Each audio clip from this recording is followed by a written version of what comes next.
Hi, Michael Swank here, Director of the Bureau of Queer Art. Here we are at Immortal Queer Art Fair, the first queer art fair in Mexico. And I'm sitting here with Nancy from Quidnuck in Baltimore, who I had the pleasure of meeting when we were there launching a show at Maryland Art Place, and got a great introduction through one of our artists. And I was just fascinated when I met her and saw the art on the walls and everything, and I was like, you really need to come to Mexico. You really need to experience this. Nancy, can you tell us a little bit about your gallery and the history behind it and who you're working with? Of course. So I'm Nancy Blackwell, owner of Quidnuck Art Gallery in Baltimore, Maryland. And I started the gallery, I opened the gallery in June of 2024, and about 20 plus years ago, right after September 11th, I wrote on my vision board that I would open a gallery in 20 years. Wow. And here we are. Exactly, right on time. A little late, but still right on time. And I knew that Baltimore is bustling and bubbling and expanding and growing artists unlike any place I've seen in a really long time. There are so many emerging artists in the city, and I wanted to create a space and a place where they could come and show their work and sell their work, have events, and really engage the community. I think there is a void between the artist and potential buyers, and I wanted a space where there could be that conversation so that everyone could get to know everyone. One thing that I realized just from my own art collecting is that I have lots of pieces from the same artist. Right. And you fall in love with the artist, you fall in love with their artwork, and I needed a space where all of that could happen. All of that goodness could happen. Yeah, and I mean, my experience in Baltimore, it was my first time being there and opening the show during the Bromo Art Walk. Yes. And talking to the people, and then like going out into the streets and everything. I was like, Baltimore is queer as fuck. I mean, it's like, you know, and it's multiracial, multicultural, absolutely, and everything. And I'm just like, I don't understand the sort of negative press that Baltimore tends to get. Every city has problems, you know, so it's not, to me, there was nothing obvious about it. Only the spirit of creativity was so palpable. Absolutely. Like everywhere I turned, and I really, really enjoyed it. In your world, what is the significance of queer?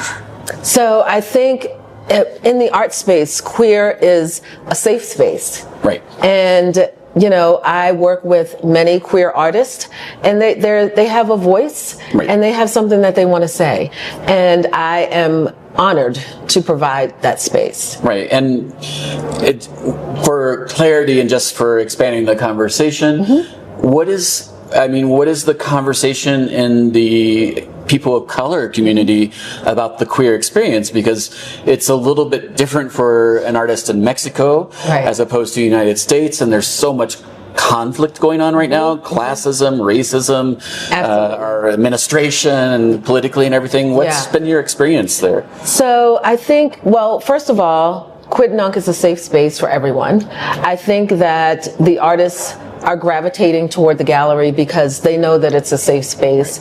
And also one event that I'm hosting, and it's a 4-month event.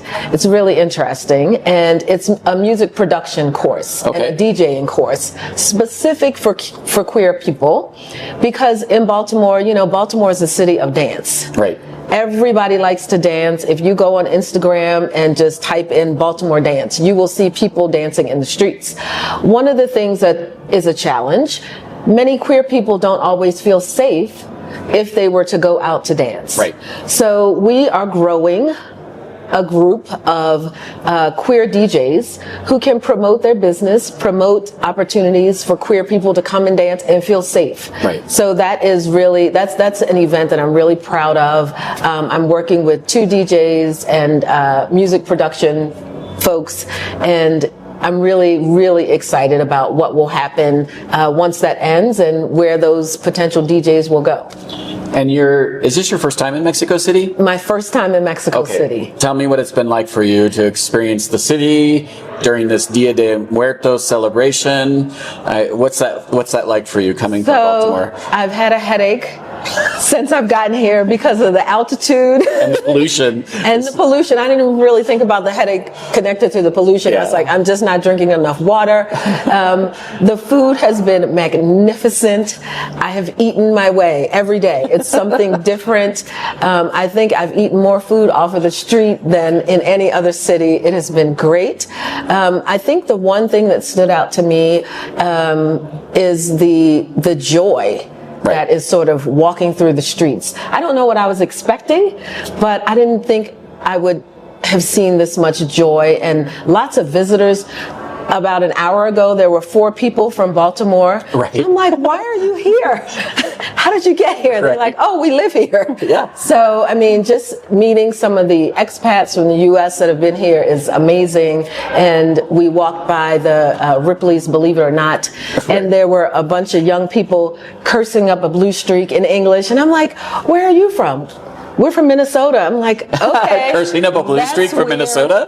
Hey? But, just all the people that are here that are celebrating all the costumes at last night's VIP opening was amazing and hilarious. Right. And I was like, can you wear that in public here? But you can wear nothing in public here if you want to. I mean, and we'll see that today in the streets. So yeah, so I'm really looking forward to the parade. Yeah. And so what is it? What has the significance of participating in Immortal been for you as a gallerist and a creative person in this world? Oh, it has been absolutely amazing. I think that I'm at a point where I would love a second location. Yes. And this was a practice run on how to pack up artwork, transport it to another city on a plane, going through customs.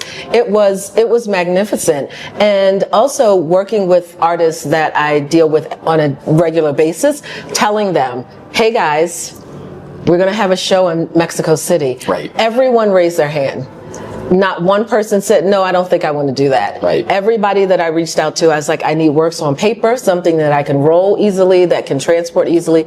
Everyone raised their hand. I'm representing 23 artists here with this show. We have, I want to say 40 plus pieces of artwork on the wall. So very exciting. Everyone in Baltimore is very excited about this connection to Mexico City. And how have you found the relationships with the other artists around you? Oh, absolutely. So there's a few artists that I plan to invite to have their work in the gallery.